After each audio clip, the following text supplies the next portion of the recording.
kantor mana biasanya di sini magangnya? Kantor pos atau kantor wali kota. Misalkan saya pernah magang di kantor wali kota daerah istimewa Yogyakarta, Bu. Di situ saya ditugaskan di bagian staf pemeliharaan, di mana di situ saya mengarsip dokumen, saya memfotokopi dokumen, saya membuat analisis mengenai pendataan karyawan atau hal lainnya. Jadi di situ kalian boleh menjelaskan apa aja sih yang pernah kalian lakukan, skill apa sih yang kalian punya. Jangan sampai kalian ditanya terus kalian cuma diem aja, nggak tahu Bu, saya nggak pernah kerja.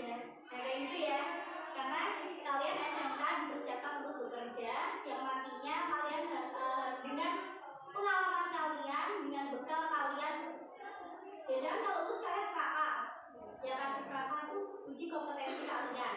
Nah, sertifikat itu bisa kalian jadikan modal buat kalian itu makan di perusahaan.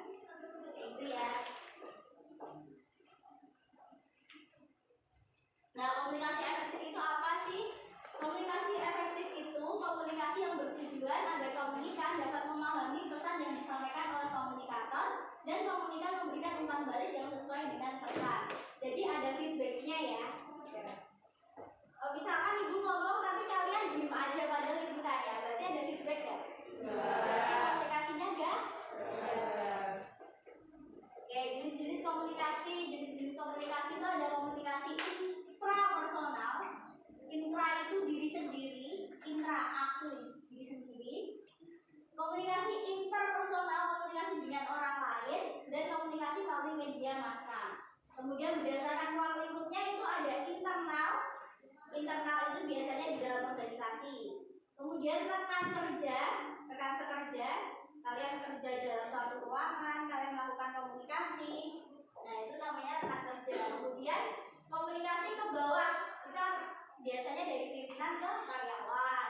Komunikasi ke atas, dari karyawan ke pimpinan. Komunikasi diagonal itu biasanya staf ke arah bawahan yang tidak langsung ada hubungan kerja kayak gitu. Jadi karena ada spesialisasi dan tanggung jawab terhadap pelaksanaan kayak gitu. Jadi misalkan di bidang dalam kantor itu ada 4 bidang. Nah dari bidang 4 ini melakukan komunikasi ke bawahannya bidang 1 kayak gitu. Jadi diagonal.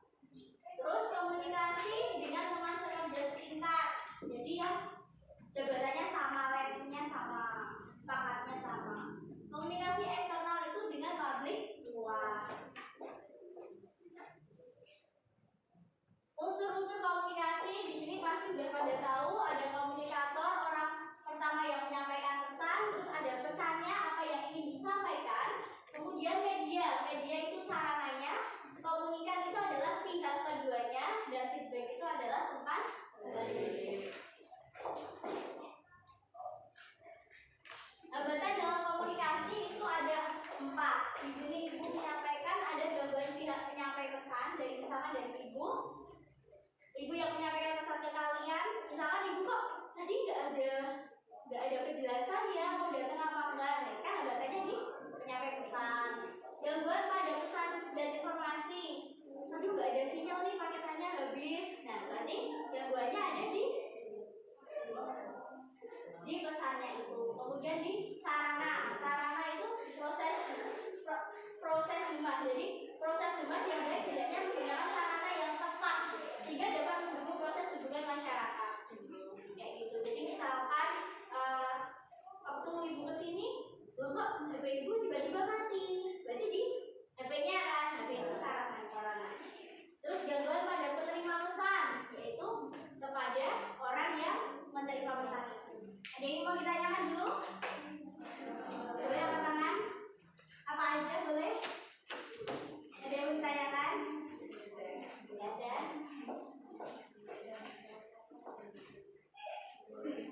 Cara melakukan komunikasi, mengontrol setiap kata dan kalimat yang diucapkan, mengulangi kata-kata yang penting, dan memantapkan pengucapan dan mengatur intonasi. Kayak gitu ya.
satu tempel. Terus ibu ini tamunya. Nanti misalkan Rizka baru jaga di front office ya, kebetulan Rizka bukan, terus baru jaga di front office. Terus ibu datang. Terus Rizka apa ya? Bilang apa?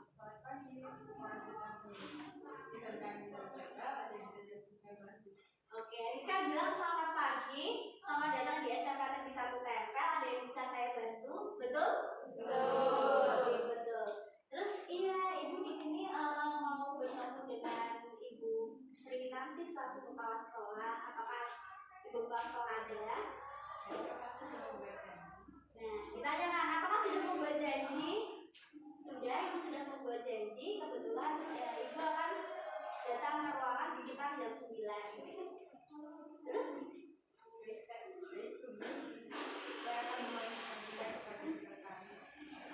Ya, oke.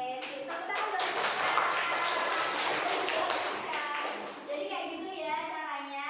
Ibu yakin kalian di sini udah pada bisa, udah pada praktek secara langsung, dan besok kalian akan PKL. Bulan apa? Februari. Lanjut ya.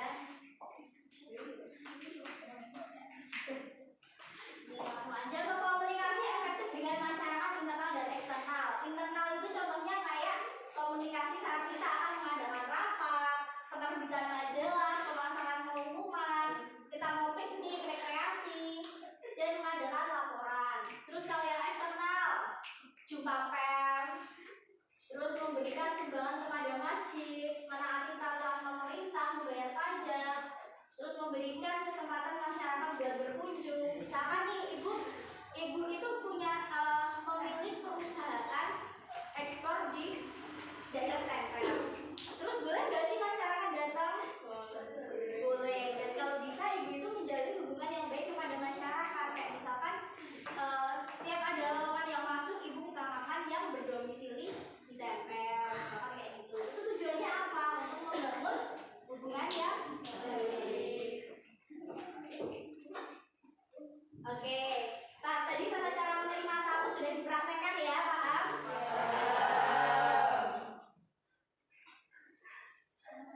Oke. Ya, ada yang mau ditanyakan nggak? Tidak ada. Nah, baik, berarti ibu akan memberikan tugas kalian membuat video praktek layanan prima di sekolahan, di mana nanti kalian bisa berperan sebagai staf, resepsionis, sekretaris, kemudian pimpinan. Seperti itu ya. Ya sudah. Cukup sekian dari ibu. Kesimpulan pada siang hari ini, dalam komunikasi itu melibatkan 4 aspek yang tadi ada apa aja? Komunikan, pesan, sarana, daya, dan 5. Oke, sip.